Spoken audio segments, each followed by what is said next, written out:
Hello, everybody. It is Tuesday, January 16, 2024. And this is the Unhappy Hour on the New American Media. I needed a couple of days to decompress. After this Cleveland Browns loss, I had been pretty excited about this season. And it ended with a whimper. It ended in a manner that I was unhappy with. And we shared that meme. Just because we're mad doesn't mean we don't care. It's the old man sitting on the the park bench, grumpily in the rain, holding out his umbrella. I find it weird when people say umbrella instead of umbrella. How do you say umbrella, Ella? Do you say umbrella or umbrella? But it's the old man holding out the thing and the umbrella, and he's covering up the rain from hitting the Cleveland Browns helmet. And he's sad and he's mad, but he still cares. I think that was a meme where the old man was holding up the umbrella for his wife, and they may have been bickering, but he still loves her. And I still love this Cleveland Browns team. I thought that this season was a whirlwind. It was an absolute whirlwind. The ups, the downs, game 2. I mean, before you even got to game 2 and Nick Chubb's injury, we had Deshaun Watson finally healthy. After all of the draft capital, the expenditure was spent.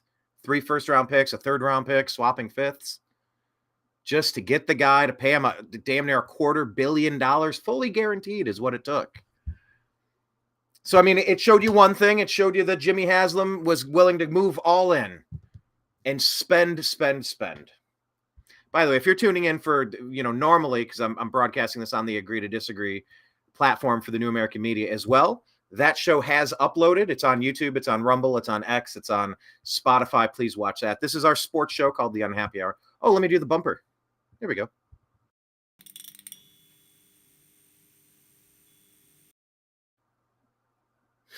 Yes, and in theory, that would normally say, this is the Unhappy Hour.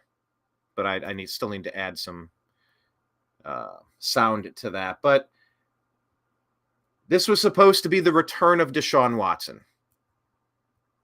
Much had been made of Watson's talents, his skills, and many bridges were burned in order to get him. It really divided the fan base, getting Deshaun Watson. We'll get to that in a minute because we do want to cover Baker. But first off, I just kind of want to walk you through the season in a nutshell. Watson came out. He didn't look terrible. He didn't look great. Played some games. He was 5-1 as a starter. Not great. The record was solid. I mean, you can't blame that. But the eye test, it just seemed like he maybe looked at one read, maybe 2 reads, and then it was playground football, running around in the backfield or trying to run upfield to gain some yards. You don't really want your quarterback taking hits like that. And eventually, one of those hits broke his shoulder, and he was out for the rest of the season. We'll get to that. But he played okay. You just hoped last year was rust. He was rusty, and maybe that's why. But how many excuses do you make for a guy that's making $250 million fully guaranteed? You expect him to come in ready. Well, he wasn't prepared. Okay. So after last year missing half the season for being suspended, we expected him to come in and start lighting it up. 300 yards, 3 touchdowns a game, damn near undefeated. That's what you expect when you pay a guy to be top 3.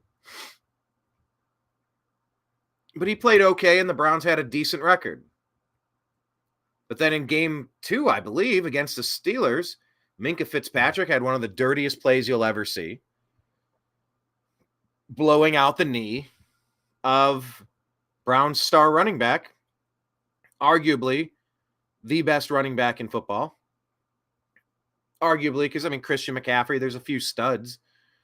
But I mean, you're not going to tell me somebody's head and shoulders above Nick Chubb. Nick Chubb's amazing. But the Browns were robbed of that.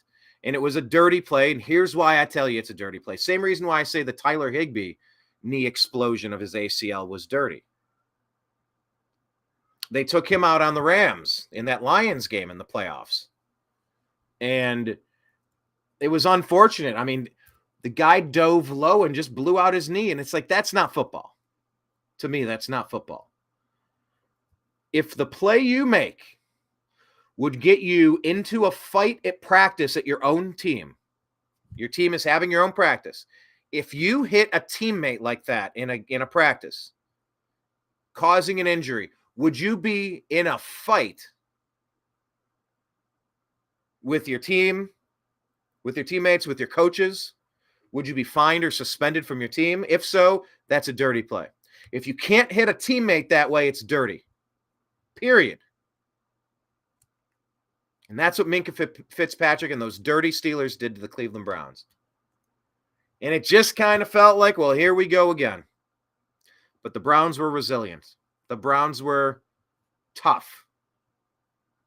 The Browns fought all season long. All season long. Injuries across the board. Something like 25% of the roster was on injured reserve. 25% of the payroll, however you want to define that statistic. And we kept fighting. Jack Conklin got injured early. The Browns' right tackle had to get replaced. Jed Wills, the Browns' left tackle, got injured, had to get replaced. Put DeJuan Jones, the rookie out of Ohio State, in. He played fantastic for several games, and then he got injured and had to get replaced. This was a story that went through the entire team, offense and defense, even special teams. Corey Bajorquez got injured, and so did Dustin Hopkins. Dustin Hopkins was on his way to setting a franchise mark for most points scored. Got injured. Those damn Texans brought a return back on a kickoff, and he tried to catch him, and he strained his hamstring. So unfortunately, he did not get that record. But you know who did get a record? Amari Cooper. Against these Texans. Set a Browns franchise record. You know who did things that had never been seen before by any quarterback or by a Browns quarterback? Joe Flacco. So we had Deshaun Watson. He got injured, went to Dorian Thompson-Robinson, who was completely unprepared. And I blame Kevin Stefanski for that. Then we went to P.J. Walker. We beat the 49ers. I was at that game. That was incredible.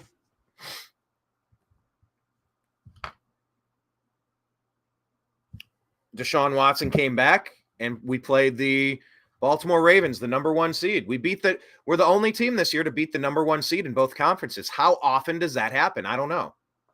That'd be a great statistic to look up. How frequently does that happen? And when it does, what happens to the team that gets both of those wins? Do they win Super Bowls?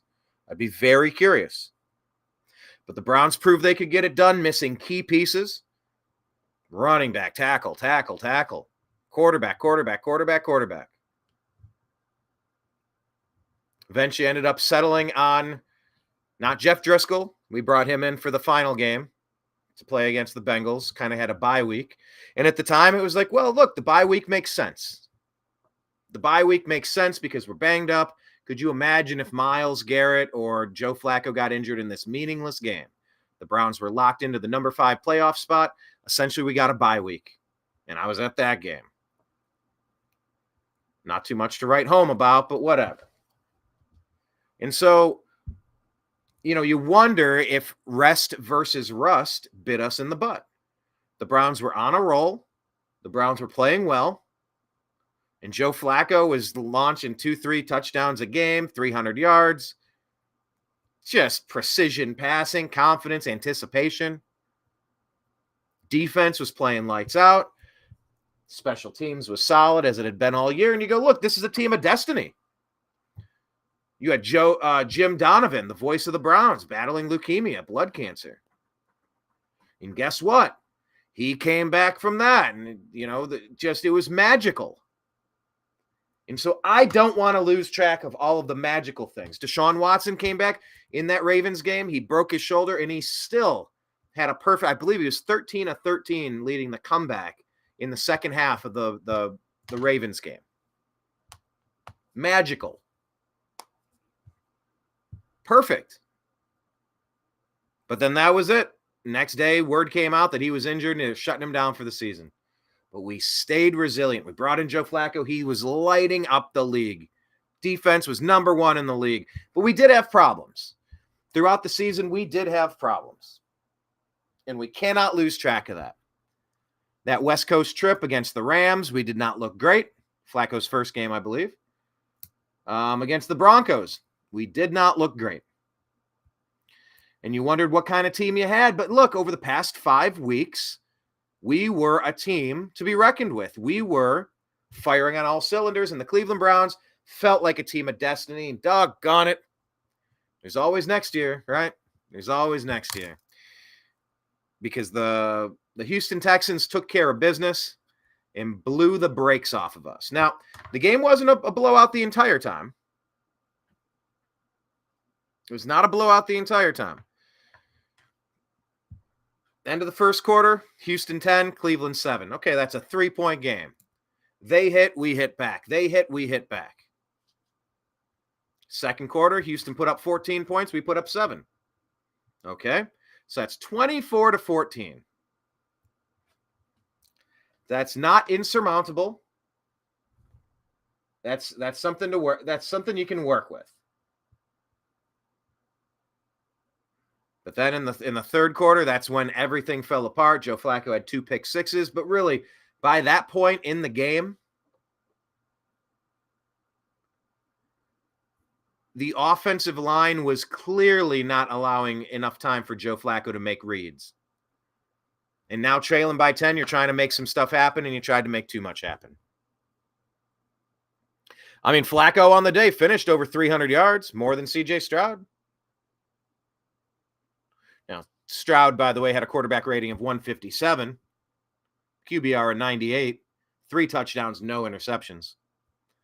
Flacco had 307 yards, 1 touchdown, 2 pick sixes that were just backbreakers, and the game was over in the third quarter. 57 QBR and 80 quarterback rating. But really, nothing much was working right for the Cleveland Browns. I guess maybe Kareem Hunt. He had 2 touchdowns on the day, 1 receiving and 1 rushing. But the Browns lost 45-14. I have so many thoughts on this, and I wanted to give myself time to process it, and maybe I never will. Maybe I never will be fully at ease with what I saw. Because I had a lot of thoughts. One of them being, how in the world did Ryan Day fail to win a championship with C.J. Stroud? Tell me. Ryan Day, who craps the bed in the biggest games in the past 3 years. And let's be fair, if the Buckeyes make that kick, and how are you going to blame a kick on the head coach? I mean, Georgia knows they got lucky against us, but man, oh man, does C.J. Stroud look good. Now, just for reference, of course, it was the Houston Texans we traded all those number 1 picks to. Say hi to Nimbus, my cat, jumping in screen there. But the C.J. Stroud pick was not from the Houston Deshaun Watson trade with the Browns. That was their own pick from their own season record, okay? So it's not like we gave up Watson, or they gave up. It's not like we gave up C.J. Stroud to get Watson, okay? So that didn't happen. But you know what we did give up? We gave up one Baker freaking Mayfield, who won the game yesterday against Tampa Bay. Against the Eagles in Tampa Bay. And we're always going to compare. We're going to compare the legacies of why could Coach Stefanski and Browns general manager Andrew Berry, why did they fail to work with a former number 1 overall pick that has talent? Yes, some uneven seasons, but He's played with, 8 coaches in 6 years? There's zero consistency there. That's absurd. But Baker yesterday, 337 yards, 3 touchdowns, no interceptions. 119 quarterback rating. Or 19 rating. 337 yards, 3 touchdowns, no mistakes. That's who we're always going to be comparing this team to. And after watching the Browns defense fall apart against the Houston Texans, like I said, part of that you have to attribute to the Texans being good. You know, they're a 10-win team?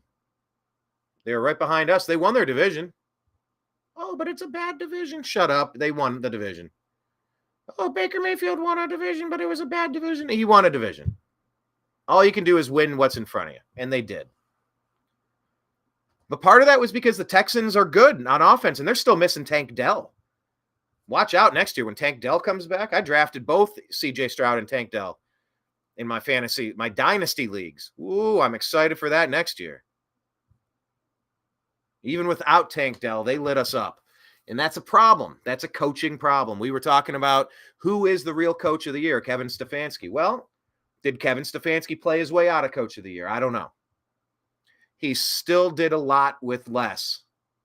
Probably did more with less. But the question was, who's the real coach of the year? Is it Jim Schwartz for getting that defense on track, kind of leading us to victory? It's like, well, if we can win with 4 different quarterbacks, it might be the defense that's carrying the water here. And that may be true. But I'll tell you what, Jim Schwartz was not perfect, and that defense got exposed. I don't think we had a sack on the day. If we did, I don't recall it. And that's a problem. You absolutely cannot let another team 0 sacks on the day. Can't let another team get away with that, especially to rookie quarterback. Flacco, on the other hand, had 4 sacks for 39 yards lost. But if you're going off of feel, it felt like C.J. Stroud had way more time, and Joe Flacco never had time. So even in the 4 sacks, how many hurries did he have? I don't know if they track that on here. QB hits.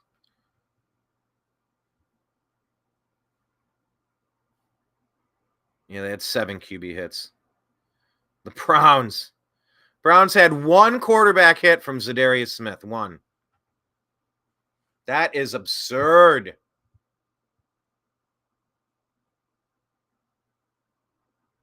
Absurd. That's just painful to look at. Now, I was watching the game live. There were several instances where the Browns were a half second away, 0.3 of a second away from getting a hit on CJ.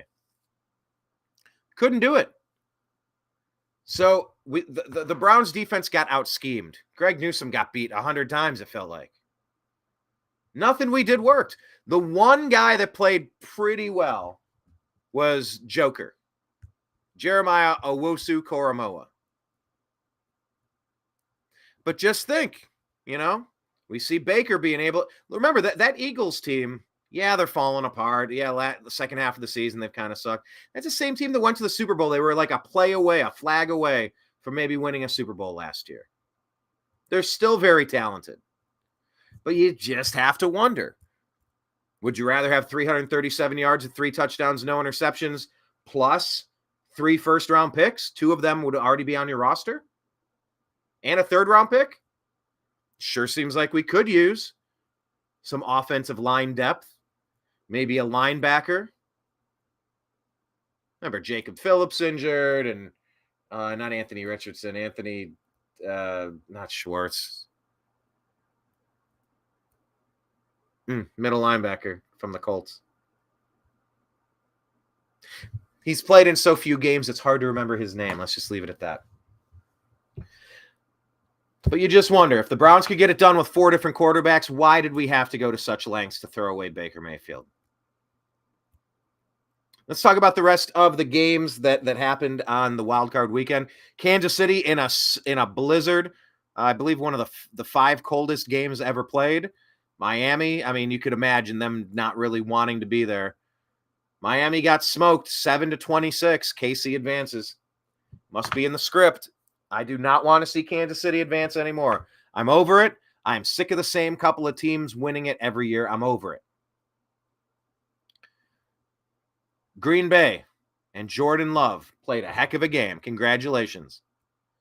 Aaron Jones looked good too. He's on my Dynasty League as well. Green Bay beat Dallas 48-32. And let's face it, with all of those first round losses with the Dallas Cowboys, that loss in Big D kind of took some of the pressure, some of the heat off of Kevin Stefanski, Andrew Berry, Jim Schwartz, and the Cleveland Browns. It's like, well, if it can happen to Dallas, they had an even better record. They were kind of expected to be there. The Browns were not. Some people didn't even think the Browns were going to be a competitive team this year. I call them clowns because, of course, we were going to be competitive. Our roster was stacked. And I do argue that we've been underachieving for 4 years straight. Once again, that goes to Andrew Berry and Kevin Stefanski and, now Jim Schwartz. Jim Schwartz righting the ship, except for this last game. That's that last taste that leaves you in the mouth. It's kind of, bitter. But I think the Browns have been stacked for 4 years, and we've severely underachieved. I'll grant that we probably overachieved this year. And I am proud of, going to the games I went to and the team that I cheered on. I was there at the Jets game when we clinched the playoff spot and the party and the night atmosphere and all the blinking lights. It was so cool. It was neat. Never forget it. But my God, when is it going to be our year? Why does it always have to be next year? It's never this year. That is the name of the book that I'm working on, and I intend to put my head down and finish that book. It's called There's Only Next Year. I've been writing this book for 15, 20 years. I got bits and pieces, chapters here and there, everywhere. But I want to get this book out. I want to exercise this demon and go out and win the damn Super Bowl next year. Making the playoffs, not good enough. Second round, not good enough. Making it to the Super Bowl, not good enough. Your window is now. Some would say, you thought, oh, we got Baker Mayfield, we got Nick Chubb, we got Odell Beckham, Jarvis Landry, Myles Garrett, Denzel Ward. Look, this is our Super Bowl window. Well, look at it now. Ward keeps getting injured. Chubb is out for the season. Baker's been traded. He was injured. Beckham and Landry are off the team. So these windows move fast. Nick Chubb in his prime, you got to pounce on that. And the Browns allegedly have a really good offensive line. They say, oh, well, the injuries finally caught up to the Browns on the playoffs in the first round against the Texans. Well, maybe. Maybe we were just out-coached. And maybe we should be looking at John Gruden. Maybe we should be looking at Bill Belichick. Maybe we should be looking, dare I say, Jim Harbaugh. Oh my gosh, that made me ill. Is our coaching good enough? I ask you in the comments, is our coaching good enough? I don't know. But we got some serious questions. Amari Cooper making $20 million next year. Are they going to keep him around or renegotiate his contract? I don't know. But man, it would be nice to keep him around. But man, wouldn't it be nice to add another reliable receiver that can consistently get open and make some plays? Getting rid of Donovan Peoples-Jones. I mean, Cedric Tillman didn't really step up into that. Elijah Moore didn't really step up into that. David Bell didn't really step up into that. Who the heck you have left? Chief took a step forward. That was promising, but it's about damn time. But once again, is that because you used to have a quarterback, Jacoby Brissett, Deshaun Watson, makes one read, two reads, and just takes off? I don't know. But with Flacco, that offense looked like how it's supposed to look. A lot of nice passes with zip, a lot of yards after catch. Get your playmakers the ball in positions where they can do damage. So we got question marks. Who else is going to provide a consistent pass rush? Did Myles Garrett play his way out of Defensive Player of the Year? Did Joe Flacco play his way out of Comeback Player of the Year? You know, I went back and forth on this. Flacco, Baker. No, it's not DeMar Hamlin. I am grateful that we did not witness that man expire on the field last year in the playoffs. No, the second to last game of the year, I believe it was. Bills and Bengals. But if you're going to win Comeback Player of the Year, you need to come back and you need to play. And he hasn't played all year. I think he's made 2 tackles. He's been in a couple of plays. That's not enough to make Comeback Player of the Year. Look, Kareem Hunt had 2 more touchdowns, extending his career high. I think he had 9. What's he at, 11 now? I think Kareem Hunt moved up. I think Flacco slid backward. And I think Baker moved up because he got a playoff win. Actually, I don't really know when they technically vote on these awards. Are they still taking into consideration playoff games? I don't know. But I think Jim Schwartz slid backward for Assistant Coach of the Year. Kevin Stefanski slid backward for Coach of the Year. Flacco, Miles. Legacy takes a hit. We were 4 games away from being NFL champions. Couldn't even get past the first opponent. That hurts. That one hurts. Going through some of the rest of the games, Detroit was hosting the LA Rams. And it was so interesting. I saw that quarterbacks Jared Goff, formerly of the Rams, then went to Detroit. And then Matthew Stafford, formerly of Detroit, went to the Rams. I saw the side-by-side comparison. It looks like they have the same amount of yards, same amount of touchdowns. Like, if you look at their stats, they're damn near the exact same player. Pretty astonishing. You know, but sometimes people just need a fresh start. Maybe there's nothing wrong with people. It just Sheryl Crow sang a song. I think a change would do you good. But Detroit got the better of the Rams. They advanced, winning 24-23.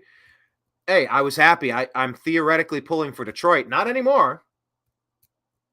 Because they're going to be hosting Tampa Bay. I'm pulling for Baker Mayfield. I think the Browns did him dirty.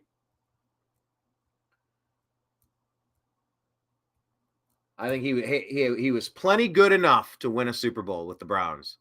And we could have used those extra draft picks to get some linebacker help, some offensive line help, wide receiver help.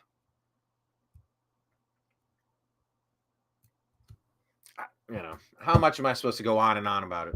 But I'll be pulling for Tampa Bay.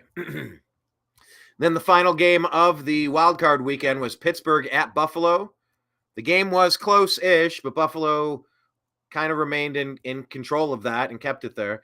I watched that play where they're saying Josh Allen faked slide. He pulled a fake slide like Kenny Pickett did in college. I didn't see it that way. He turned around. Yeah. I didn't see a fake slide. I saw him do something that kind of froze the defenders for a second, and he took care of it and scampered in for a touchdown. It was a good play. So I assure you, I'm pulling for Buffalo. They've never won a Super Bowl. They lost all of those Super Bowls in the 90s with Scott Norwood. There's the joke, what does Bills stand for? Boy, I love losing Super Bowls.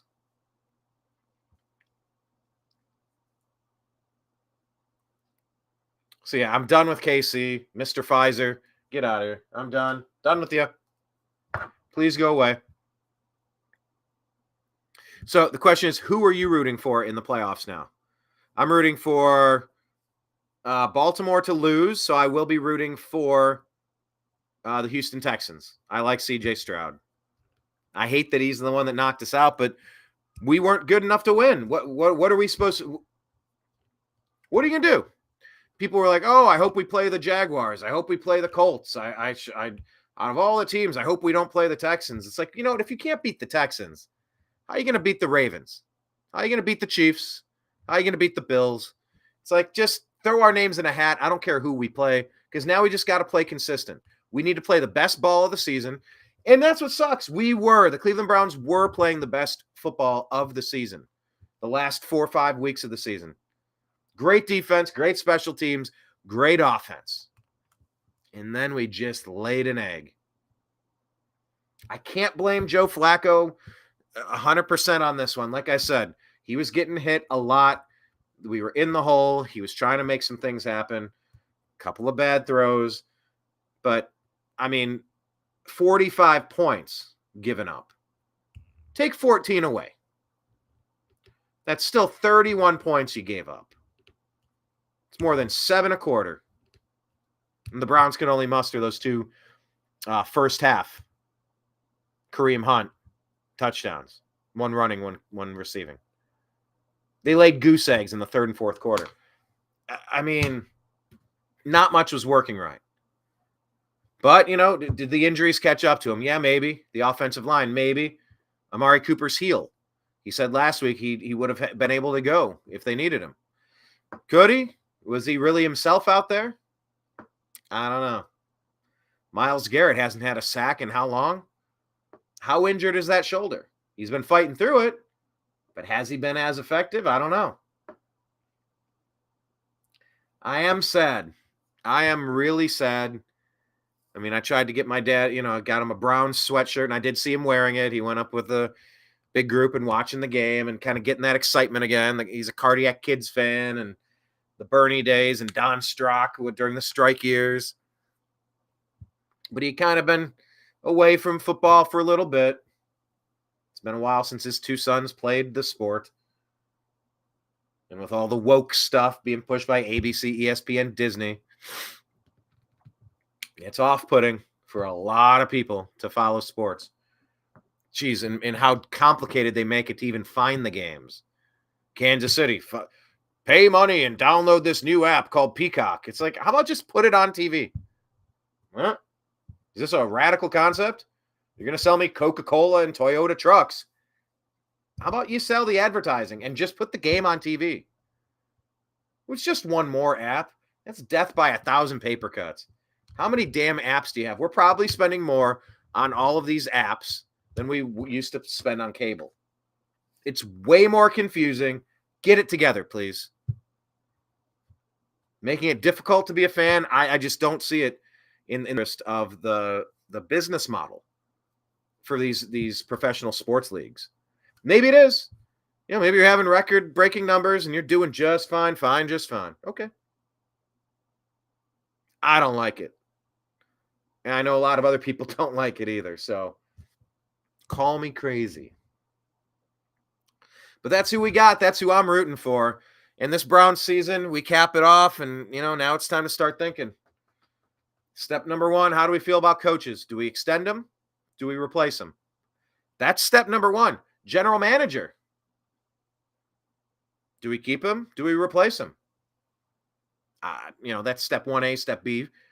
You could flip-flop those two. I mean, there were a lot of wins. DeJuan Jones, the late-round draft pick, stepped in admirably, did a great job at tackle. That's a credit to Andrew Berry, the GM. Joe Flacco came in as the 4th quarterback. That was great, but, that's also a fail that they had Dorian Thompson-Robinson so unprepared. He was our backup quarterback for the season. That was a failure. How much of that goes on to Andrew Berry and Kevin Stefanski and Alex Van Pelt? It's all part of a vast cornucopia of, there's layers. It's a mosaic here. There's a lot of things to consider. I mean, look, you got Nick Saban out there. You got Bill Belichick out there. They started in the 90s. I mean, they didn't start in the 90s, but they were on the Browns roster when the Browns were stolen, taken to Baltimore. how incredible would it be to get them back as defensive coordinator and head coach and bring the Browns this damn Super Bowl that we've been waiting on forever? You know, I'm starting to feel the urgency of just one before I die. It's a t-shirt. It's a long sleeve Browns shirt that I have. You know, my father, there's grandfathers, there's older folks across greater Cleveland and really across the world.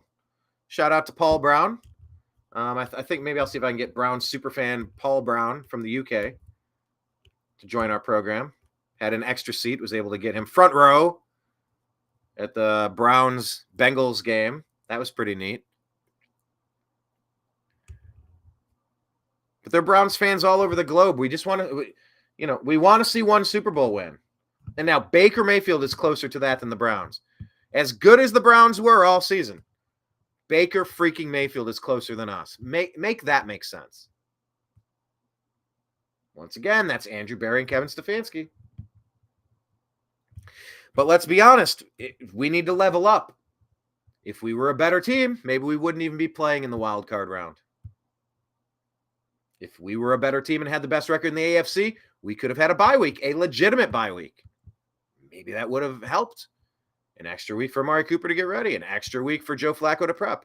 The thing I didn't like about, once again, I'm not going to go all in and bash Joe Flacco because I loved watching him play with this offense.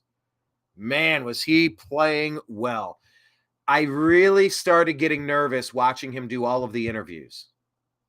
You know, the South Park has a joke about celebrities loving the smell of their own farts. You know, it's like it's a little metaphor about just like how your crap never stinks. And it's just, I didn't want downtime to stop and think about it and pat yourself on the back and here's this great story. And it's like, no matter how focused you are, this crap does creep in. And I was really hoping that wasn't going to be the case. I wish we could have just went for it and just kept going head down and avoided some of that. The publicity, the self-aggrandizement. But also, Flacco was nothing but a professional since he got here. You know, yeah, a propensity for turnovers, and it ended up biting us in the ass. But once again, like I said, you take those 14 points off the board, the Browns still lose 31-14. Take those 14 points off the board, Houston goes from 45 to 31. Add 14 points. They still win 31-28. There were 100 problems with the Browns on game day. So I'm not going to sit here and bash Mr. Flacco. I mean, I was close to saying, hey, maybe he should be our starter moving forward. I loved what I saw in 4 of those 5 games that he played with us until that playoff game. That one, ugh, no bueno. But now it's time to make decisions. It's not just the coaching staff. It's not just the GM. It's the players. How are we going to renegotiate some of these contracts? Who are we going to draft? Missing a first-round pick for the 3rd freaking year in a row? We're entering season 3. Halfway through season 3, half of Deshaun Watson's contract is up. Can you believe that? Paid $250 million. We've seen him for less than half a season. And then what? Roughly half a season. Twice. We've got 1 season out of him in 2 years. Ugh. You know, is this the worst trade in sports history? I mean, jury's still out, but I mean, the way you remedy that is by winning a damn championship, winning a title, a Super Bowl, an NFL football championship. And I would like to see just one of those before I die. And then I'd like to see a few more. Don't get me wrong. And I do what, I was hoping that the Browns could win the Super Bowl this year. Then I said, I hope Baker wins it next year. Then I hope we win 10 in a row. Well, that dream has been dashed. So I do hope Baker just hurries up and wins one. Then it's out of the way. I can get the full I told you so. Baker has completely redeemed himself. You know, I was told nobody likes Baker in the locker room. Tampa Bay loves him. No other team wants him. Yeah, Sean McVay wanted him. They had an injury, and guess what? Tampa Bay wanted him. He's too short. He'll never play quarterback in the NFL again. Okay, he's playing quarterback again. Yeah, well, he'll never be a starter again. Yeah, well, he's a starter. Yeah, well, he can't win a division. He's not that good. They won a division. Yeah, but it's the worst division. He still won a division. Yeah, well, Baker can't win a playoff game. Well, he won a playoff game. You know, he's good enough to win you a Super Bowl. He made a lot of really nice passes. He looks comfortable out there on the field. Amazing what having two functional shoulders and some stability in your organization can do. So that's my pick. That's who I hope wins it. I hope it's a Tampa Bay versus Buffalo Super Bowl. You know, if Tampa can't get past Detroit, you know, I was going to root for the Lions, but they just had that team up north win a championship. Yeah, I don't know. That's a lot of love for that state up north. Do they really need to win 2 championships back to back like that? I don't know if I could stomach that. But I do generally like the teams that haven't won in the longest. So that would be Buffalo. I will, like I said, it's not about Tampa Bay, who recently won one with Tom Brady and won another in my lifetime. But I do want Baker to get one of those Super Bowls and just finally say, I told you guys he was good enough. I'm already vindicated. This is all house money. I proved my point. Baker proved his point. I do hope they sign him to a long-term contract and build the team around him. I hope he can stay there for a little while. I like what I'm seeing.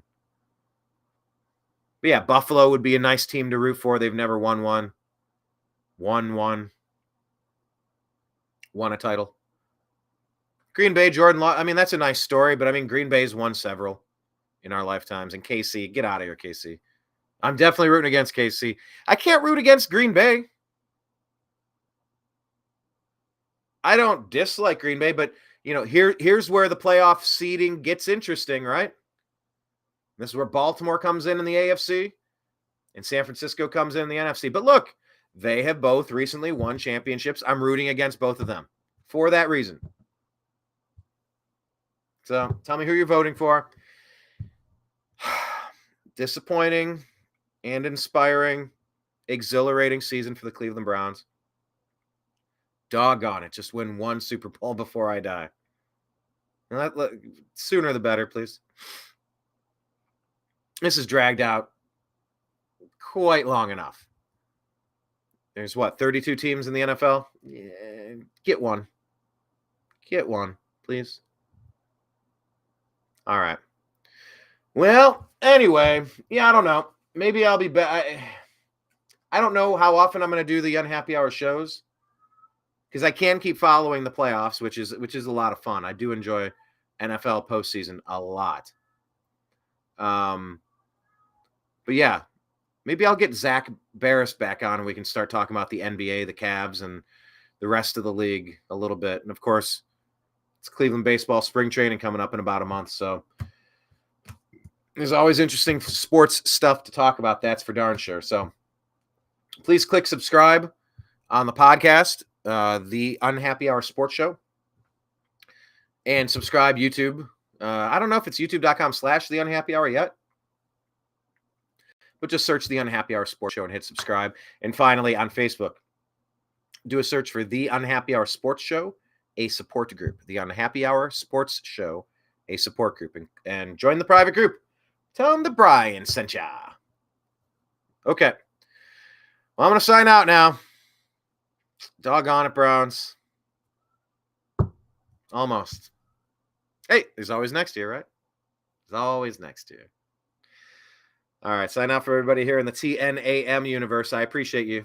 I love you. Go Browns. And I'll talk to you soon. Peace.